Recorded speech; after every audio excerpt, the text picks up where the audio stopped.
Salam la team, Real Madrid-Villarreal, 2 buts à 0, début magnifique de Valverde et de Vinicius. L'essentiel a été fait aujourd'hui, les 3 points, pour revenir à hauteur du très grand FC Barcelone. Il fallait montrer d'ailleurs, après la défaite contre Lille, que ce n'était qu'un faux pas. Aujourd'hui, à domicile, ils ont géré, mais malheureusement, le match se termine sur une note assez négative. Cette blessure désastreuse, horrible de Dani Carvajal. On espère vraiment, malgré la gravité de ce qu'on a vu, que ça ne va pas l'éloigner trop longtemps des terrains. On a besoin de Dani Carvajal en équipe nationale, on a besoin de lui en Liga. Malheureusement, en conférence de presse, je pense qu'il y a Ancelotti qui dit que Lucas Vazquez devrait pouvoir gérer la relève d'ici là, parce que pour lui aussi, ça semble assez sérieux. Il y a Marcelino aussi, le coach de Villarreal, qui dit que Jérémy Pino, qui était, on va dire, impliqué dans l'incident, même s'il n'est pas fautif, était inconsolable apparemment dans les vestiaires, ça se comprend. On souhaite à personne ce genre de blessure-là. Ceci étant dit, parlons du match. Mais quel match incroyable du Real Madrid. Un match dominé de bout en bout. Ils ont été supérieurs dans tous les domaines à Villarreal. Très sérieusement, collectivement, tous les joueurs du Real Madrid ont très bien joué aujourd'hui. Même quelqu'un qui ne regarde pas le match, il ne peut pas me croire. Parce que ce n'est pas le Real depuis le début de la saison. Ce n'est pas le Real. Voilà. Donc aujourd'hui encore, c'était un match où le Real, même si collectivement, ce n'était pas trop ça, bah, il y a des individualités qui leur sortent de ce match-là. Regardez, le premier but de Valverde, incroyable le banger. C'est du Valverde, dehors de la surface, bang. Mais encore une fois, c'était contre le cours du jeu. Parce que c'est le Real, en fait. C'est le Real.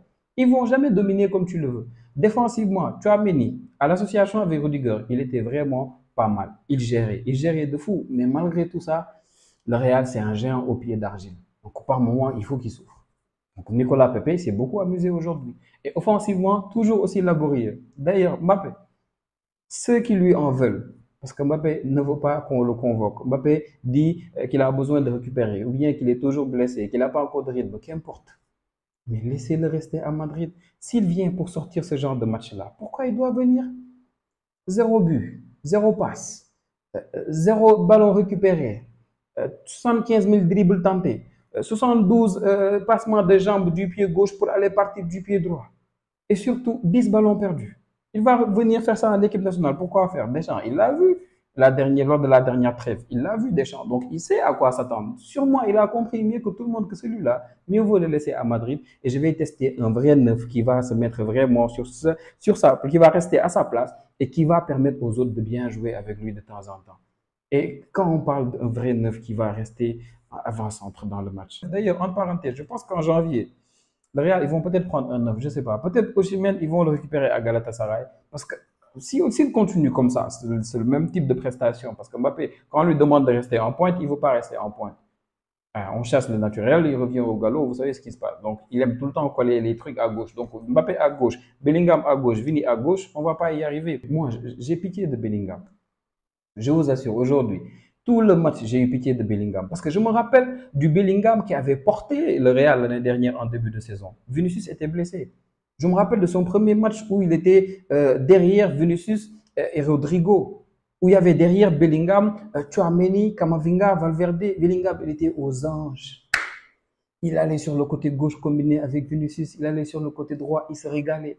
Il marquait, il faisait des pas décisifs. Bellingham, depuis que Mbappé est là, c'est compliqué. C'est compliqué. Regardez son match d'aujourd'hui, je vous assure, il fait tout pour jouer à gauche le mieux qu'il peut. C'est-à-dire, il est presque tout le temps, regardez sur son hitmap, il est plus à gauche qu'au centre.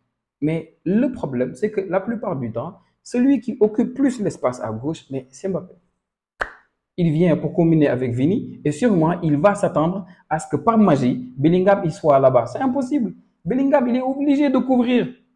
Il est obligé de couvrir derrière. Bellingham, il est en train de se tuer à la tâche à cause de Kylian Mbappé. Mais voilà, c'est comme ça et on n'y peut rien. Et avant que Bellingham ne puisse vraiment s'épanouir avec Mbappé dans l'effectif, il va falloir que Carlo Ancelotti soit un peu plus courageux pour moi, pour se dire, OK, je vais essayer de sacrifier le moins possible les joueurs qui sont pour moi très importants, c'est-à-dire des joueurs comme Rodrigo à droite. Très sérieusement, le Real sans Rodrigo à droite, c'est compliqué. Aujourd'hui, on a vu à tour de rôle Modric et Valverde se prêter au jeu à droite. C'est assez difficile, c'est compliqué. Mais il faut que Carlo Ancelotti, lui, puisse pour une fois faire une prouesse tactique et se dire, d'accord, je vais régler ce souci-là.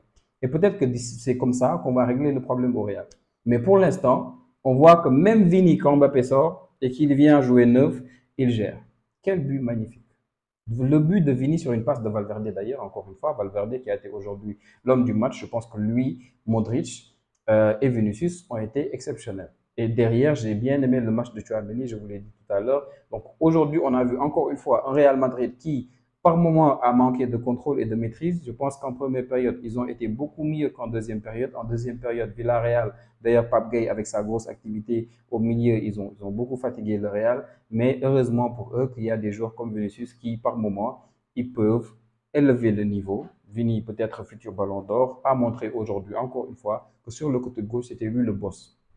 Il a encore montré que s'il repique dans l'axe aussi, il va faire des folies. Et aujourd'hui, il l'a fait. Donc, c'est un match où, si je devais avoir des tops, ce serait probablement Modric, qui a été pour moi très intéressant. Kamavinga, qui est de plus en plus en rythme d'ailleurs. Aujourd'hui, il a été très intéressant dans le duel.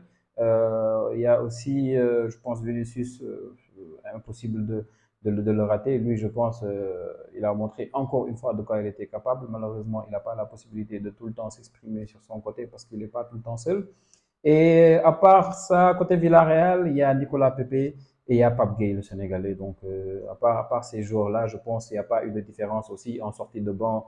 Des joueurs comme Arda Güler ou Rodrigo, qui est de retour, n'ont pas vraiment pu briller. Donc, ils sont venus juste pour accepter la réalité terrible des matchs mitigés du Real depuis quelques temps. Donc, c'était tout pour ce match-là aujourd'hui. On espère, après la trêve, voir un Real qui va changer de visage. On aura le Classico à jouer avant la fin de ce mois-là. Et on se retrouve demain pour le match du Barça contre Alaves. Bonne nuit les amis.